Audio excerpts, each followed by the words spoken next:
Hey guys, and welcome to another series in the series on Hero Worship by Carlyle. As we go through it, we're also bringing in some Emerson, though there's not going to be much Emerson in this episode, I believe, unless you have something to add, Rashid, on Emerson. No, it's actually the 18th century. I believe the way Emerson sort of takes in Goethe. Emerson discusses Goethe in his essay, and it's not as much. We're going to have a different episode for Goethe. We're going to have to, because these essays don't match up as well as Dante and Shakespeare did. That's why we didn't make it a conjoined episode. But I can sort of introduce some of the ideas that Emerson puts in about Goethe along the way, if you have time. But Sure. other than that, it's not going to be a main feature of the episode. So more broadly, we're talking about Carlyle's conception of this man of letters as he emerged in the 18th century, as opposed to, well, we briefly touched upon it with Luther, how Carlyle kind of avoided the idea of the influence of the printing press with Luther. Luther was still very much the priest in Carlyle's mind, and it was a spiritual internal thing. He wasn't talking about the mechanisms or the means through which he got his message across, or any of that in terms of the Protestant flame up. It was more seen as something just pointing at the corrupt Catholicism. Here he begins to talk a bit more about the influence of, he talks about press superseding pulpit in the lecture, and he begins to address the issues of what this is going to be and what this means in his idea of how hero worship has been evolving throughout the ages. So I don't know if you have anything else to say before we go into Carlyle's take on that in the 18th century man of letters, and where he stands in the I do have some things to say about Carlyle's take on the printing press, although obviously we'll just go into it right now as we're speaking. But overall I thought it was, let me think.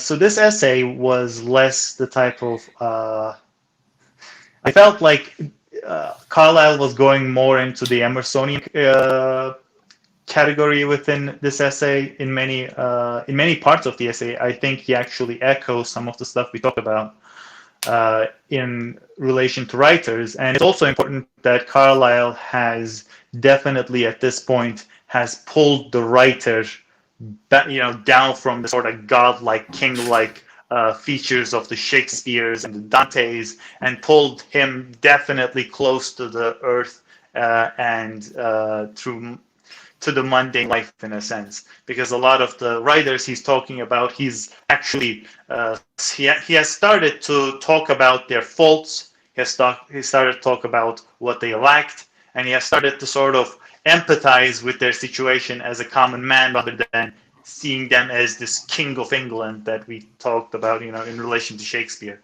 So I thought in that relation, and in the way Carlyle started talking about skepticism in this chapter, which is, he has talked about skepticism in every single chapter we've talked about so far.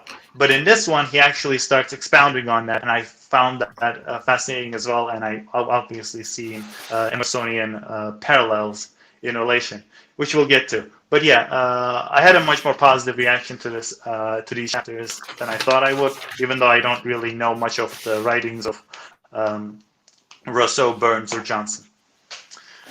Yeah. All right. So you want to go into the printing press? Well, I think it's interesting that he tackles it, because I think he was kind of avoiding it a little bit with the Luther one. Whereas here, it's nice to see him address it, and it's also nice to see him a little bit exasperated. I think he says this is such a skeptical century, and there's times at which he's going through the paragraphs and he's like, oh my God, look how much hero worship has devolved. Why am I even talking about men of this stature? So he's struggling to get, we'll get to it when he talks about Rousseau. I think there's some little adjectives he uses which are quite funny. But he starts off by saying, old hero worship has had to cramp himself into strange shapes, and he's endeavored to speak forward with the advent of the printing book. The hero lives in the inward sphere of things, in the true and the eternal, thinks Carlyle. So he has to deal with the fact that, are these heroes just because they gain this popularity, right? Johnson, you becomes seen as, think of like Christopher Hitchens type person. That's for me what Samuel Johnson is to the 18th century. This poking. Well, Hitchens actually agreed with the Iraq War, whereas Johnson disagrees with the 7 Years' War. But it's the same sort of idea that it's this man who's printing out these editorial pieces, these opinion pieces about what's happening in the world that the public can take up and then get obsessed with. And then rather than him just this man of letters, just being somebody who's critiquing what's happening, he himself becomes a figure of worship. So Carlyle feels he has to address it, even though I think he isn't awed or enamored with them the same way he is with a Shakespeare, the same way he is with a Dante. And he does still bifurcate it, the same way he bifurcated the poet between, you can have the poet who knows the meters and he knows the beats and he can produce a poem, but he's not the great hero poet in the Carlyle sense. But then you also have this. Yeah, so you have the two. You do have someone who can become a hero in the man of letters, but someone who becomes a sham hero, I think he calls him at one point. Doesn't have the peace of the everlasting heat of nature. The sham hero? He's probably talking about Rousseau, but Rousseau, Diderot. This in his French Revolutions, it's the paper age, right? And actually, that's where we talk about when press supersedes pulpit. He has another image he uses where if you recall back to the Odin times, he was talking about Yggdrasil, and the tree of Yggdrasil is like this fountain of knowledge for the world. This is replaced with a Benthamite-like machine. The world machine has replaced the natural growing tree. So he sees it almost like a mill. It's a process. So if actually I went back through his Paper Age book, this is his French Revolution.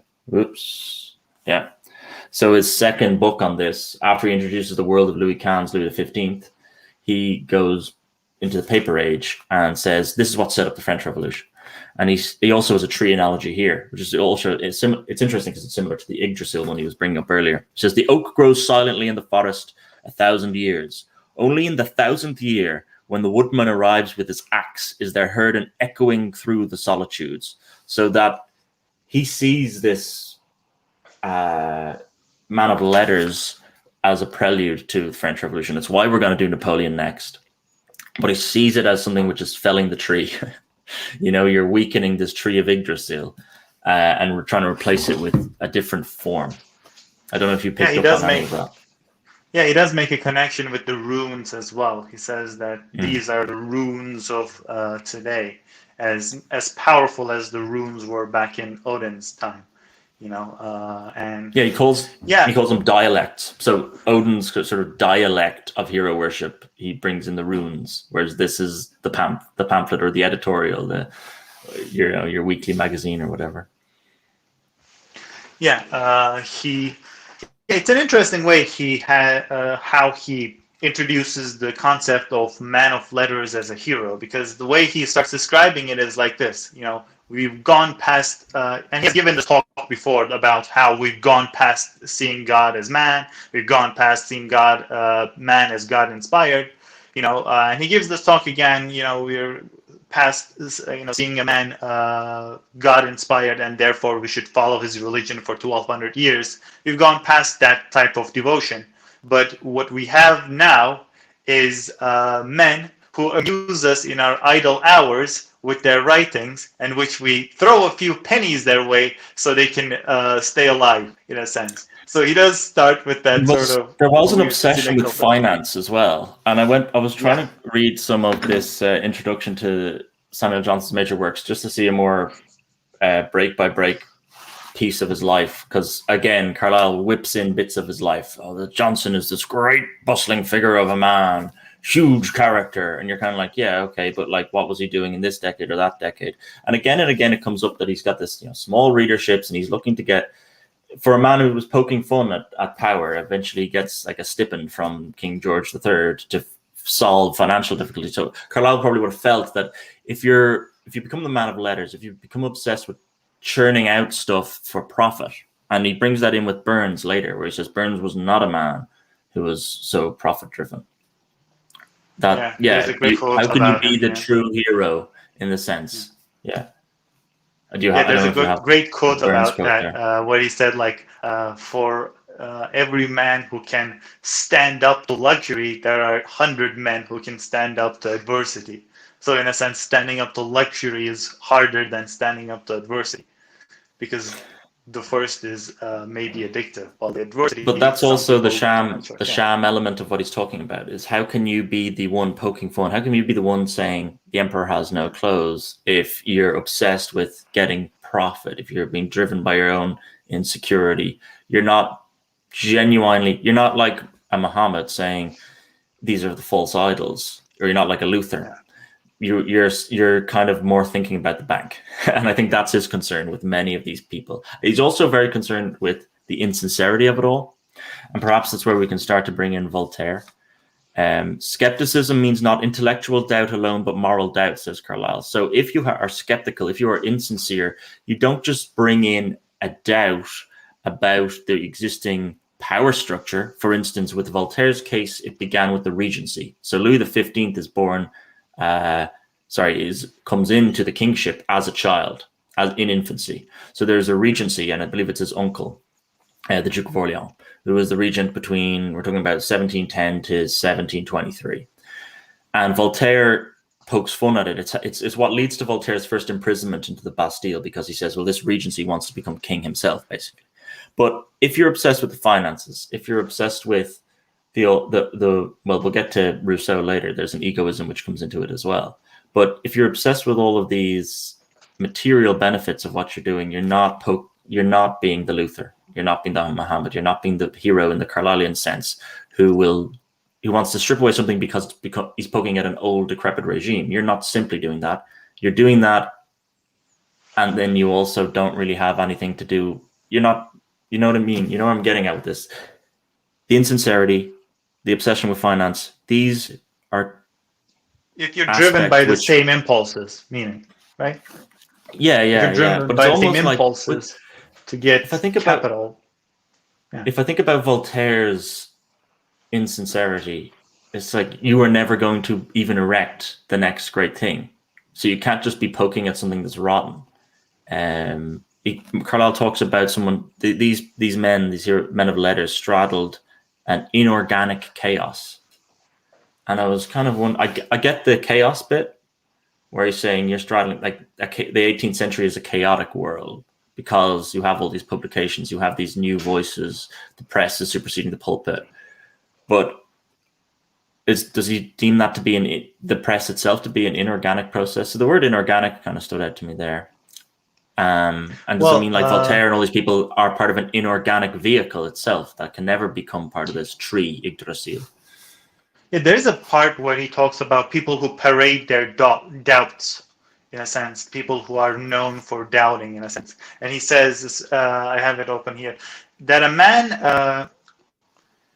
man parade his doubt and get to imagine that debating and logic, which means at best only the manner of telling us your thought, your belief or disbelief about a thing, is the triumph and true work of what intellect he has.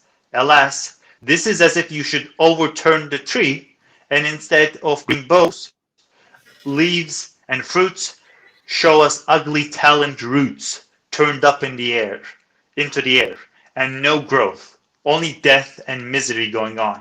So in a sense, he thinks that parading your...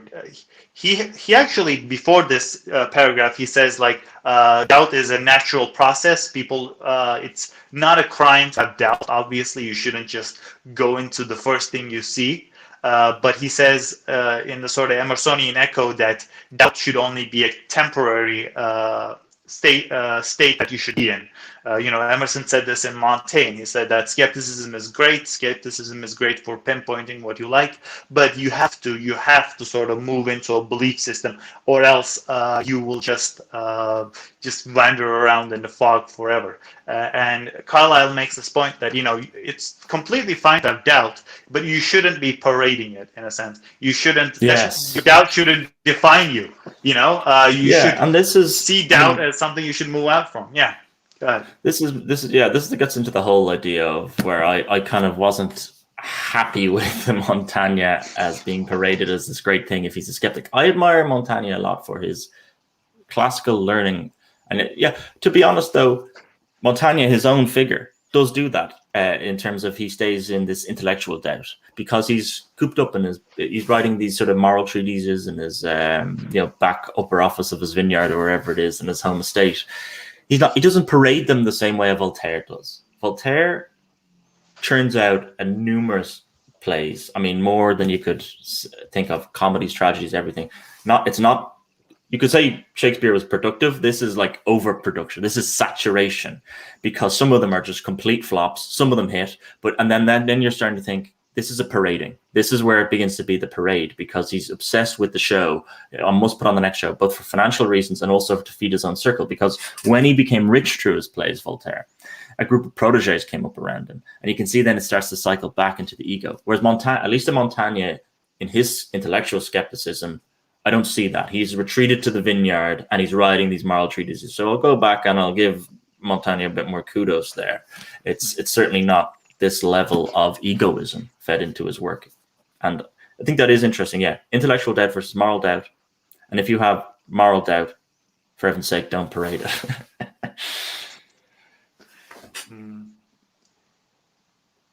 I don't know if you have anything else on that, or on this concept that Bentham, Carlyle's concerned that they're bringing in utilitarianism. He mentions utilitarianism in this the whole essay. Living your life as if you were a part of a machine, in a sense. Yes. And how much does parading moral doubt feed into that? Because it's still a little bit, I'm not sure those dots are necessarily connected. Bentham obviously comes out of that milieu to a certain aspect, but there's not a moral doubt in Bentham. I think he does believe that he's fixing up a new thing in utilitarianism rather than just parading around his constant doubt. But Carlyle seems to kind of lump them together. I don't know if you found that jarring, or what you thought when he started to bring utilitarianism into it. Well, he has brought utilitarianism in some senses before. And the need to sort of like just be, the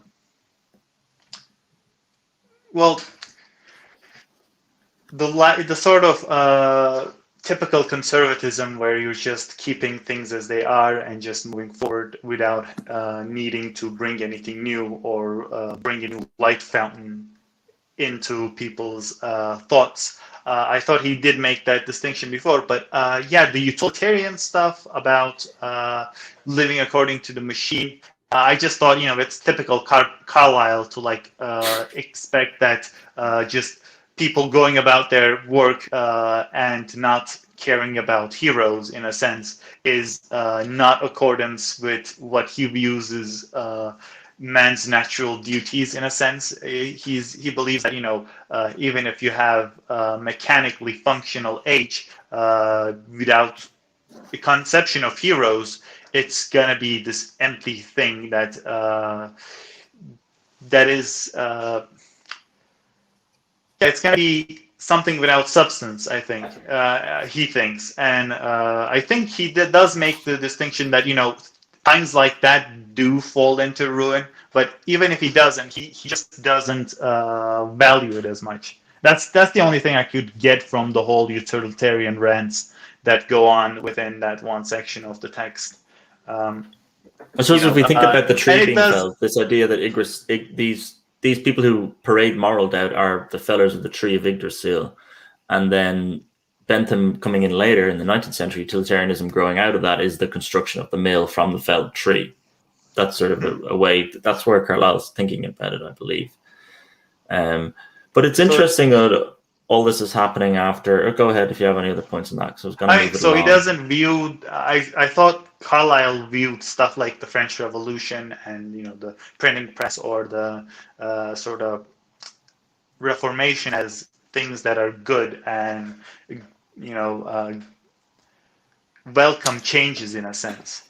Things that uproot everything, but still there was an inevitability to the French aristocracy losing their reign on power, but I don't think he is not a fan of the methods and the chaos that erupted and the opinions of the people of the likes of Rousseau who are so paraded. You know, we mentioned Voltaire and Rousseau here. Both are placed into the pantheon. They're buried elsewhere, and then in 1794, in the midst of the revolution, they're brought back in as the heroes and buried into the pantheon. He did not like that. That was a sham hero worship.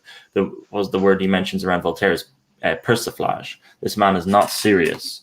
This man, you cannot give reverence. You cannot build a new heroic ideal around a non-serious person. This is why Napoleon is about to come in, because the original people that filled in the pantheon are not worthy of the true name of hero. So he believes there is an argument that the French aristocracy was ready for a fall, but he does not like the way it goes. He does actually like the Luther, though. That's it. That's the thing. He's pro-Luther, but anti-French Reformation, but also... Why does he mention Rousseau as a hero then? I have trouble with that. Because it's about hero worship and heroism in history. He admits that Rousseau gains popularity enough that there is a form of hero worship that sprung up around him, but it is a sham hero worship. While we're on Rousseau, I might as well with the lines he has. He calls him a morbid, excitable, and spasmodic individual whose faults are his egoism, overly sensual, and a man who, in semi-delirious deliveries on the miseries of civilized life, gave deference to the savage over the civilized and helped produce a general delirium among the French people. That's his opinion on Rousseau. Yeah, he calls his works unhealthy. That's how he starts talking about them. They're unhealthy. You should. It's kind of like McDonald's. Just don't overconsume it. It might. He's a man with excitable. He's sort of irritated by life, but in an excitable way. He's not It's not the firebrand Luther who has this vision and will just go forward with it and believes in it wholly. He thinks that Rousseau is more. First of all, his own ego is bigger than any message he's bringing across, which Carlyle believes. And you could probably make a case maybe that happens with Luther or happens with any of these other heroes Carlyle's brought up, but Carlyle does not believe so. He believes Rousseau is different in this respect. Have you read much of Rousseau? Have I read much of Rousseau? Only bits of his treatise, or the Noble Savage one, some of his confessions. I don't enjoy reading them. I do think they're garbage. I've read a little bit more of Voltaire. I've read some of his plays, which again, some have bits that are okay, some are awful. And I've read his Candide. So Candide is like this. It's a good indication of how they kind of attacked power at the time. In Candide, he uses this. There's no kind of main character. Candide is a love interest of a main character, but it's more about this guy journeying through the Low Countries, journeying through France, and then he goes to Lisbon, right? And there was this earthquake in Lisbon that the priesthood of the church, the Catholic Church, some of upper echelons of that said the earthquake happened because of the sinners. There were sinners in Lisbon. And so he writes that into Candide as an episode where his main character goes into Lisbon and is punished by the Spanish Inquisition who are there. Or I don't think he calls them Spanish Inquisition, but it is the Inquisition in some form. So he's trying to actually say, you guys are ridiculous for saying that the suffering that happened in this earthquake is because of the sinners of Lisbon. And he'll try and work those ways into his work. It can be the French Regency. It could be the Catholic Church, as it was in that case, or it could be anyone's take on. In a way, it's Erasmus's praise of folly, this idea of, I'm not going to take anything seriously, but I will attack other people for being wrong. It's kind of throughout Voltaire's work. But yeah, that's not enough for Carlyle. So he doesn't think that these people should be venerated to like a pantheon for someone who only ever poked fun at anything. Just doesn't sit well with him. Yeah, and do you see the way that Rousseau was skeptical of, the sort of modern progress, with how Voltaire was skeptical of things like religion or... Voltaire has more moments of coherence in him. Like, I think you have to be fair to, and this is where Carlyle is good. He'll admit that there were these faults in the French aristocracy at the time. So like finding faults in them and pointing that you're wrong in this respect, you're wrong in that respect, is not bad in and of itself. It's the fact that you get then venerated. Rousseau, though, is actually, although he's kind of lumped together with Voltaire. He's a little bit younger, though they both end up dying in the same year. I think it's 1778, just before the French Revolution. Voltaire, Rousseau, in Carlyle's mind, is brought in this chapter to be the foil to Johnson. Johnson's a bit more like Voltaire. He will poke fun at stuff, and he's got great wit. He's got without being a poet, there is a lyricism to his work. It flows. You read it, you laugh. I think in Voltaire, Voltaire comes under the influence of, well, actually it's the other way around, really. Frederick the Great of Prussia comes under the influence of Voltaire because he sees that although I'm going to be a leader, I want to be an enlightened despot. This is the idea of the enlightened despot in the 18th century, where I'm going to be the autocratic ruler, but I'm going to take in these Enlightenment values that Voltaire is spouting forward. Johnson kind of embodies this as well, that leaders can take this on board and correct a better hierarchical regime that won't be as brittle and won't have the falsehoods that are in the French one. And so this is why Carlyle also writes a biography of Frederick the Great. It's because Frederick the Great was interested. He wasn't interested in just shutting Voltaire in a prison repeatedly. I think he was in Bastille 3 times. It's in one of them that he actually gives himself the pen name Voltaire. Frederick the Great wanted to incorporate it. He was like, okay, this guy can poke fun. He's never going to erect something himself. But if I bring him into my court, then I can use the Enlightenment values fused with the autocracy and hierarchical regimes that already exist there, and create a genuinely healthy new order. And thus, Carlyle would have admired that in Frederick the Great. So it's more something that Frederick the Great did rather than something that Voltaire did. Putting Voltaire in the place of Frederick the Great, rather than being somebody that Frederick the Great incorporates into his regime, is the mistake. And that's where Carlyle's coming from. Very if that makes sense. Yeah, it does. We talked about everybody but the writers that we were supposed to talk about. But other than that, very interesting information. And it does help to view the whole the way that he categorizes both the writers. I want to just quickly point out that Carlyle actually, when he was beginning the essay, I thought hold on a second. Is he gonna talk about Goethe first? There's a brief mention of Goethe. Yeah, it's very interesting. So he starts actually beginning to talk about Goethe, and he's talking about him he's gonna start the essay with just talking about him, or if the essay was supposed to be just about Goethe, because before then there wasn't that much.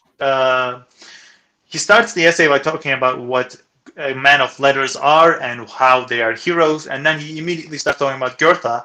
And I thought is he going to talk about Goethe? And then the text basically goes the text basically goes the most noblest man is Goethe, since he has the most divine idea of the world, illuminated in mild celestial radiance, a true hero. We had no man as capable in the last 150 years. So let's talk about him later. Some other time. Well, his cop-out is his life ended so near. So Goethe dies 1832. These lectures are 1840.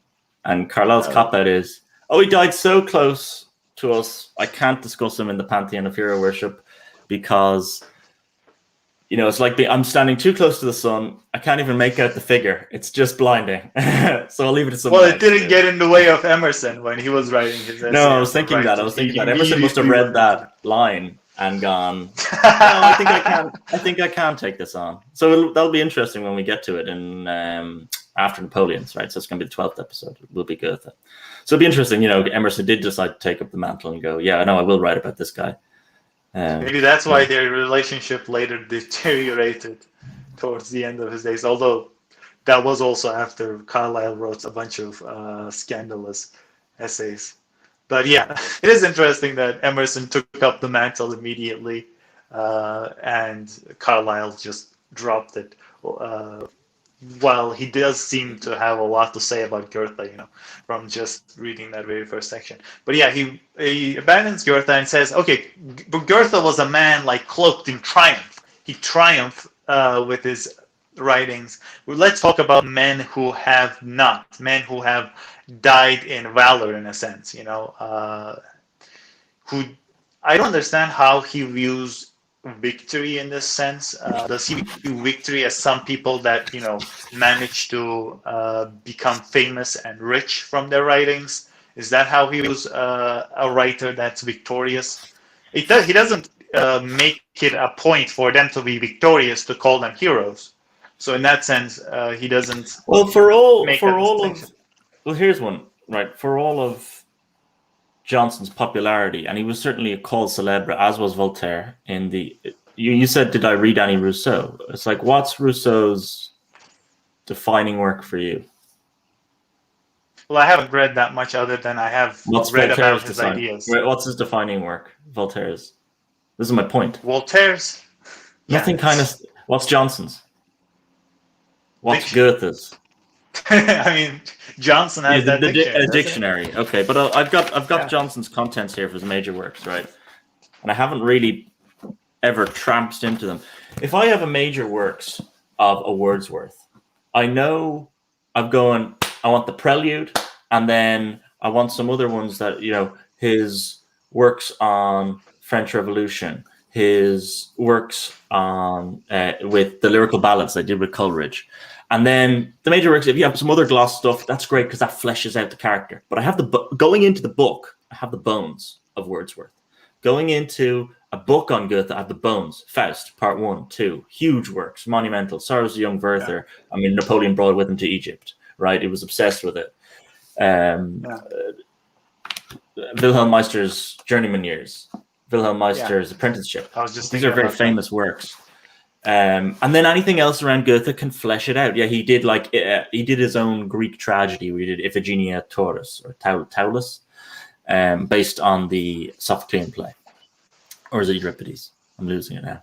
I think it possibly Euripides had that one. These are, what you're going into, and then the major works can flesh them out. Johnson's major works. Okay, the dictionary. Are you going to go down? Are you going to sit down and read his whole dictionary ever? Or be empowered by it the same way you would be if you read Faust, Part 1 and 2. Now, there's good stuff here, like a decent prologue to Milton's Comus. That could be very interesting, and I think he did write a lot about Milton. Johnson helped flesh out Milton a lot, I believe, by just being a critic of him. But that's not writing Paradise Lost yourself. That's not writing Comus yourself. It's a tragedy of the critic, in a way. That's what he's getting at, about getting victory or not getting victory. You can be a great writer with wit, and your flow, your vocabulary. But if you're only a critic, you're always writing about someone else's work. Yeah. And that's the difference between the victory, I think, that Carlyle's getting at there, and the failure. So how do you think that relates? We just talked about both Johnson and Rousseau, and it's kind of, they're both inadequate in some sense. Johnson is less inadequate than Rousseau. Johnson has admirable qualities. Yeah. Yeah. There's a very interesting section where he's talking about how Johnson actually struggled early on, just like Luther did, in a sense. There are some echoes there, but he was talking about how a lot of his early life trying to figure out what he wants to be, right? Yeah. Yeah, and also they've both been born into very unfortunate circumstances. Which he also likes about Burns. Yeah, he says that. Yeah, Cromwell as well. Yeah, he says he does think that being poor is not shameful for the hero, in a sense. He's not.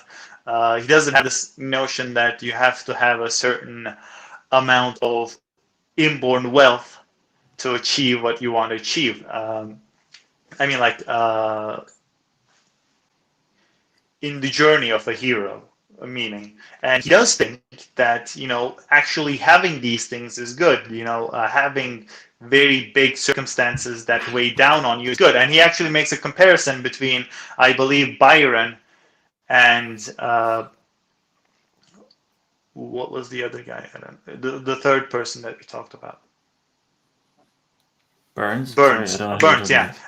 He does make a comparison between Burns and Byron, and says that Byron was born into a wealthy family, but Burns, being much poorer, has a bigger oeuvre than Byron does.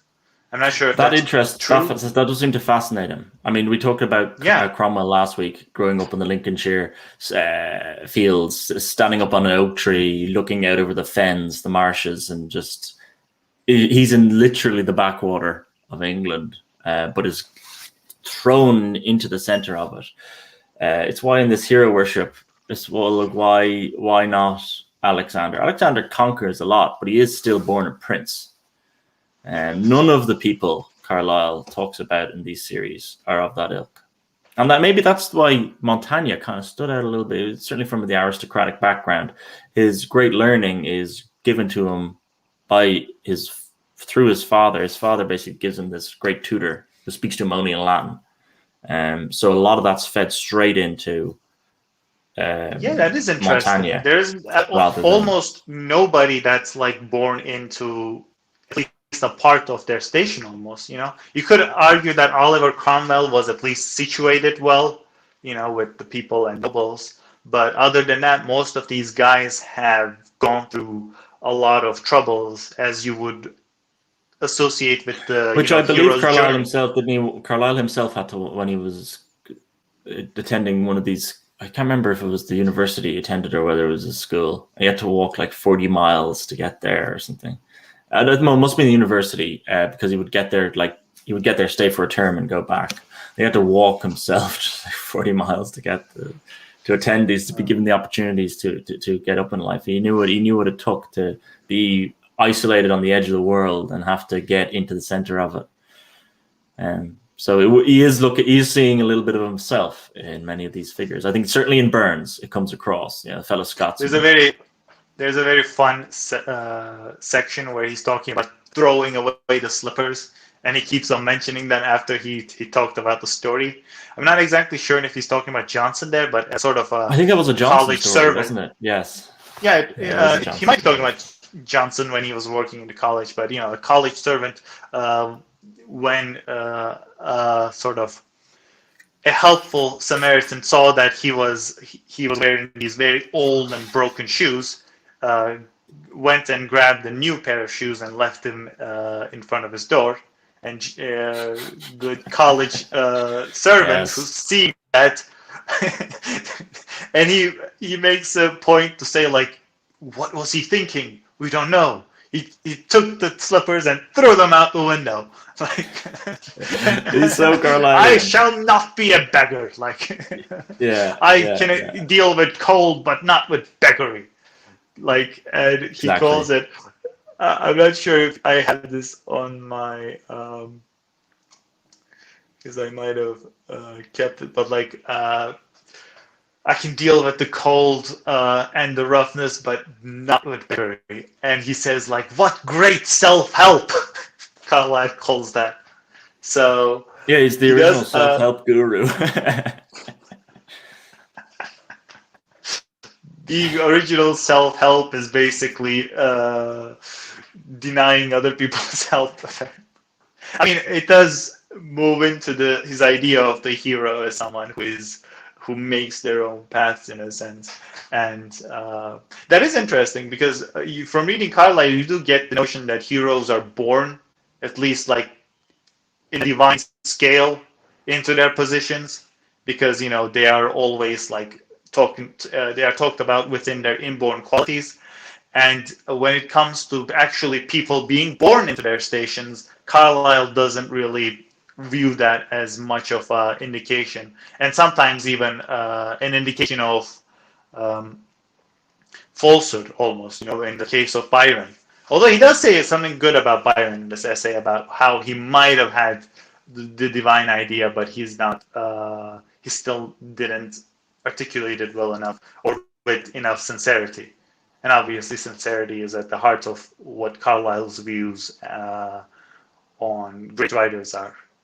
And at least like he calls Rousseau in a way sincere. He wasn't a guy who was swimming in sincerity. At least that's what I got from reading that section. But swimming in delirium. That's the problem. Yeah. I'm not sure where he talks about, but he says like the biggest drawback of Rousseau was how egotistic he was. And this is interesting. Well, that's what I mentioned here. That is, it was his ego. Yeah. I don't think I quoted it exactly, but he calls it his major fault. Yes. Yeah, I felt like Carlyle is very adamant about the people that are under the heroes, the people that are serving the heroes, to be completely subservient and to worship and revere the heroes. but he's definitely not saying that heroes should completely completely full of themselves in a sense. He doesn't want heroes to worship themselves, and he actually views that as a detriment in a great sense. And I felt like, oh, so the heroes are not supposed to be like DJ Khaled in a sense, the people who go out there and like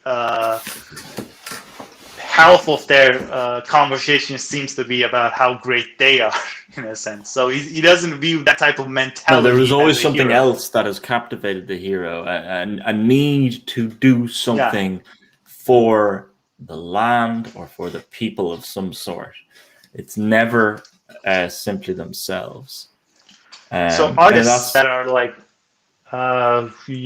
known for being self-absorbed, not just the modern ones, but like someone like Richard Wagner, for instance. Carlyle might not have viewed them. It's an interesting one, yeah. What would Carlyle have made of Wagner? I mean, he would have lived. There is overlap there, but I think he would have liked parts of Wagner. But yes, there probably would be perhaps too much ego to him. To fully enjoy him, but I think you would like aspects of him. I mean, the whole tapping back into the mythos with the ring cycle would have appealed to him the way Carlyle here is constantly talking about Yggdrasil, right? I think they would have had a good chat about that sort of stuff. Actually, it's worth noting. There probably wasn't any correspondence between them, but it would be fascinating. No, I think Richard Wagner lived closer to the end of the 19th century, and Carlyle was closer to the beginning, because Carlyle will surprise you. He doesn't tip the bucket until quite late, February 1881. Yeah, but I don't know how. I didn't know that. There's kind of no great. I don't think he does much from the 1860s onwards, but because a lot of his most famous works are from like 1840s, and he is a man of the 1830s, 40s. Yeah. With some the latter-day pamphlets. See, they're called the latter-day pamphlets, right? Latter-day pamphlets. They're still from the 1850s. He doesn't die until 1881. So, I think, when I let's look at his works. Yeah, Emerson has that issue too. I think he went into delirium at the end of his life. So, like the last 10 years of his life, he doesn't have that much stuff out, and he's very late. Last burnout that can happen to people. You do see it. But Wagner, I mean, when's Wagner's?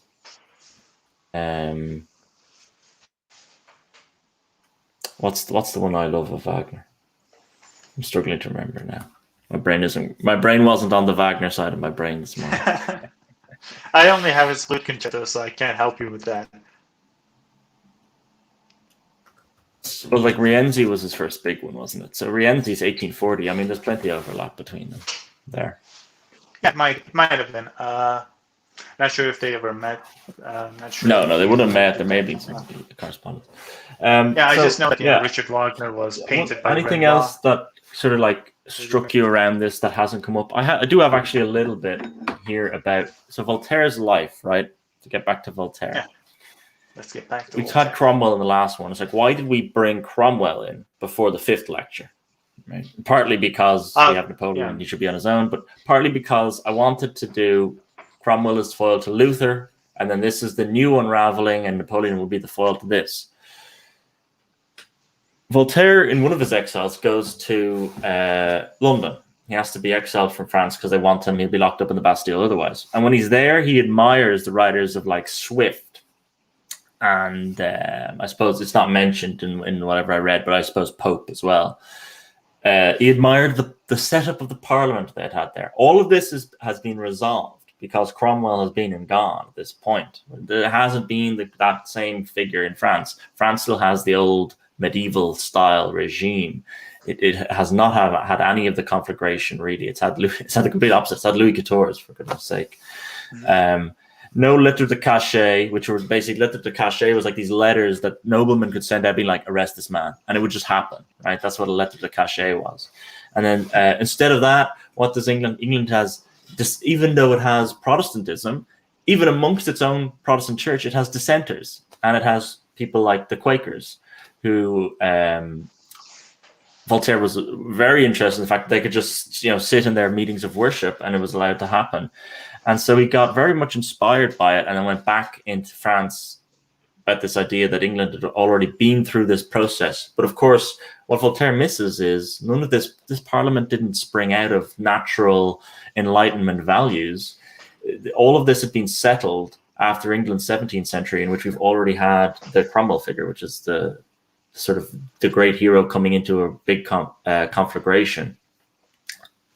So I think that's where Carlyle would say, you visited this England.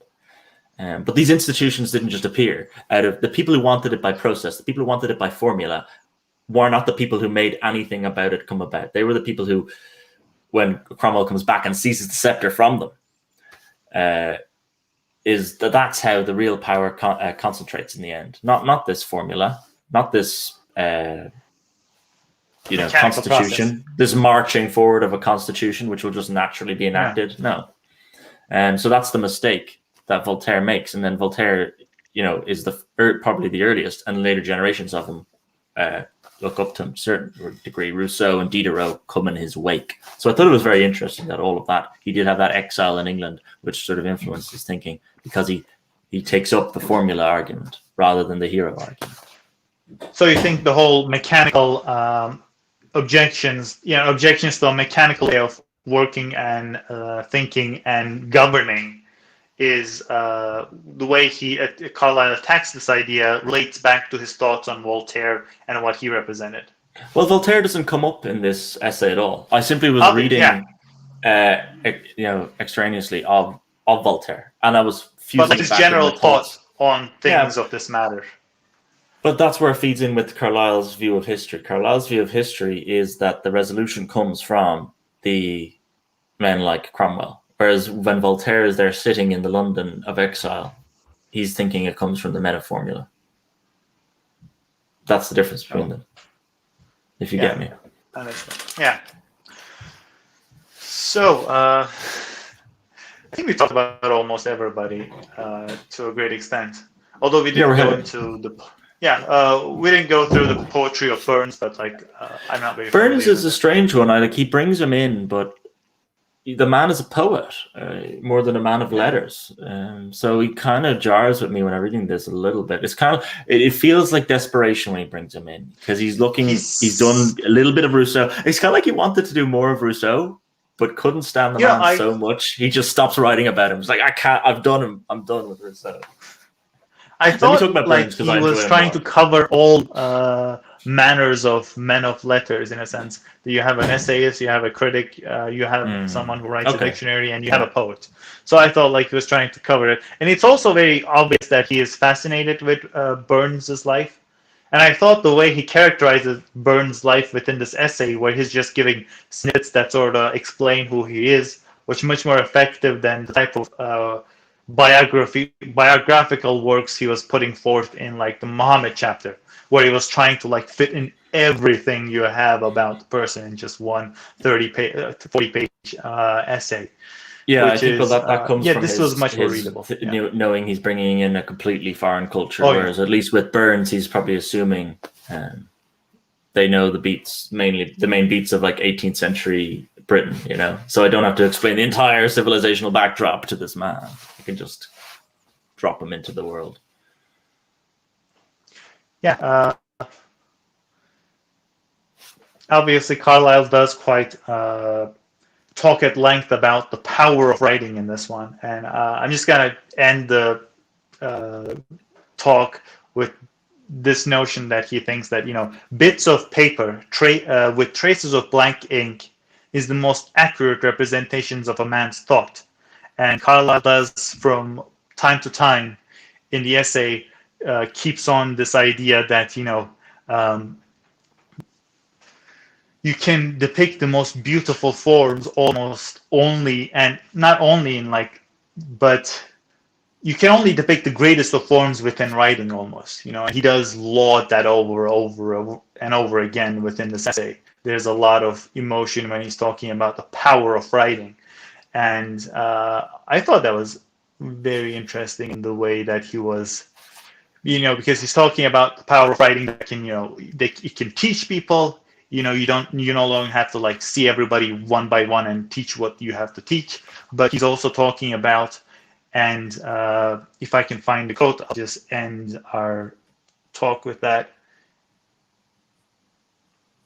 Just a sec. What did you think about his lauding over the art of writing? I mean, it felt like he was putting it above everything else until I find this quote. I believe that is mainly, it's probably him liking his own art form a little bit. The only other thing I would say, you've seen that argument made with music, right? With music, you don't even need the written word. It's just something that hits you while you can stand there. You don't even need to. He actually makes a distinction, I think, here. Yeah, he actually makes a distinction, I think, here. You can actually sing, you can actually paint within writing. Let me just read you this quote. He says, "He who in any way shows us better than we knew before, he who in any way shows us better than we knew before that a lily of the fields is beautiful, does he not show it us as an affluence of the fountain of all beauty, as the handwriting made visible there of the great maker of the universe? He has sung for us, made us sing with him a little verse of a sacred psalm. Essentially so, how much more he who sings, who says, or in any way brings home to our heart the noble doings, feelings, darings, and endurances of a brother man. He has barely touched our hearts as with a live coal from the altar. Perhaps there is no worship more authentic."